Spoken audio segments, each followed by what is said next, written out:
Hi everyone, welcome back to Dhruthamma's kitchen. Rainy సీజన్లో మాత్రమే దొరికే ఈ బోడ కాకరకాయ మీరు ఎప్పుడైనా తిన్నారా? నాకైతే చాలా చాలా ఇష్టం అండి. చాలా టేస్టీగా ఉంటుంది. దీన్ని అడవి కాకరకాయ అని కూడా పిలుస్తారు. ఈ కర్రీ వల్ల చాలా హెల్త్ బెనిఫిట్స్ కూడా ఉన్నాయండి. సో ఎలా చేయాలో ఒకసారి చూడండి. బోడ కాకరకాయ సైజ్ అనేది ఇలా ఉండేలా తీసుకోండి. ఇవి టేస్టీగా ఉంటాయి. సన్నగా ఇలా కట్ చేసేసుకోండి.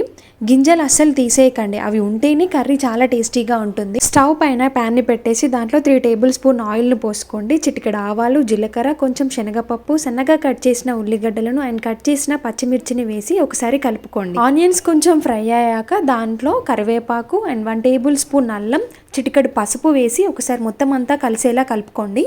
నెక్స్ట్ కట్ చేసిన బోడ కాకరకాయలని వేసుకోండి. దీంట్లో ఒక టమాటోని కట్ చేసేసి వేసుకోండి.